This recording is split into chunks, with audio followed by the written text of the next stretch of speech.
Buongiorno.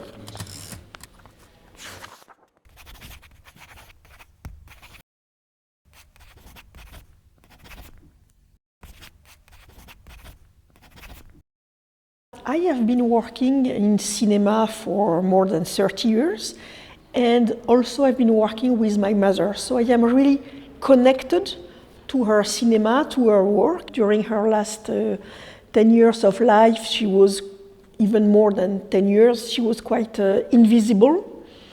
And so I have started talking to her, and I told her that I would like to do something with her work, and I didn't want it to be just forgotten. So just after her death in 2020, I decided to do something to rescue her work and to try to restore and to share it. And so that's what we are doing now, because we know that her cinema is important, and the proof is to being here, invited, and to see how young people are happy to discover her work, and that something is happening, just to have her not only as an example, but to know what she has done.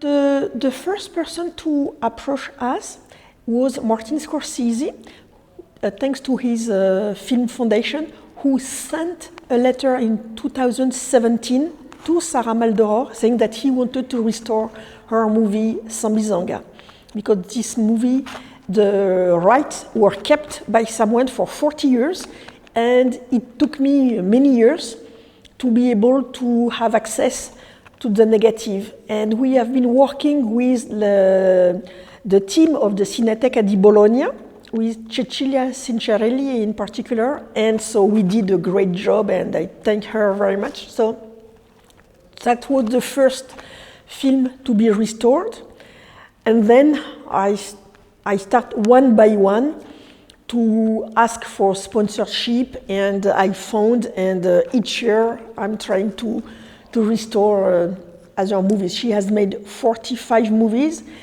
Some, it's important to restore them because they are in very bad quality. It's impossible to present them. So I do it by urgency. So right now, in November 2025, we have 8 movies restored, and I hope to do more in the next few years.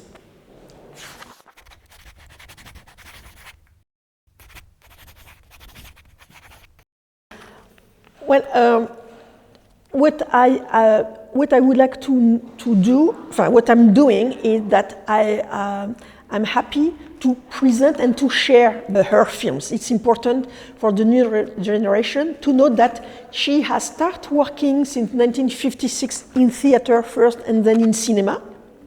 So what is important also to share is this, her idea of keeping forward.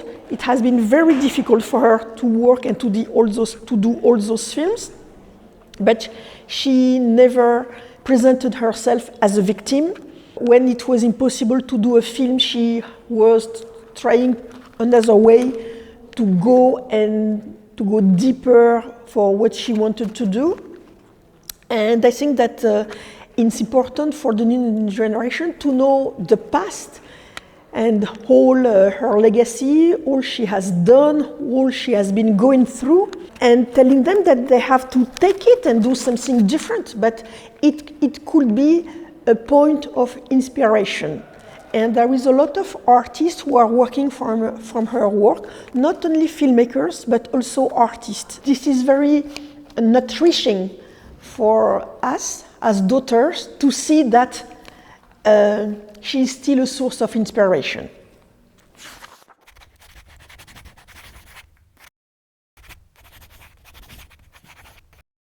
I did work in cinema in different scales and different countries, and I finished. I'm not working anymore, and I dedicate all my time to this work of the legacy, because I don't have only a mother, I also have a father, Mario de Andrade, and we are trying with ENDA to republish and to share his legacy, which is also a huge, because he was a poet, a writer, and a political fighter.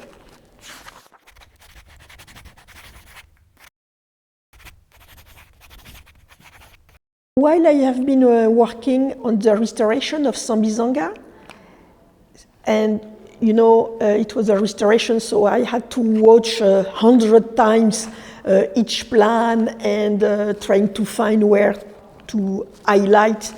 And then I realized how much this movie, in particular, Sambizanga, was somehow the history of our family. So the connection, before that, I didn't make the connection, and I realized that the story of this woman involved in politics through her husband, and the fact that this woman is always going from jail to jail with her child was also the story of our family. And so that was really had a huge impact on me, and then I decided that I had to do what I'm doing now, because I think that's important. But we have been influenced by a lot of movies. We have spent all our childhood in film festival, and so each time a film by my mother was selected, we had to go with her and attended a lot of film festival. And then at one point we said, no, we don't want anymore to travel. We don't want to escape from school. We wanted to be like other children. And then we went back in cinema as an adult. So that was funny to see how, I'm talking, of course, about me, that I did have no choice. So I had a childhood full of films and politics. Then I tried to say, no, I'm going to study medicine. So I went to a medical school, which I hated because I didn't understand anything. That was terrible, but it was the far away field that I found to be out of my parents' field. And then I decided to come back because, that was the thing that I was raised in, and I find myself, my place there. Well, thank you. You're welcome.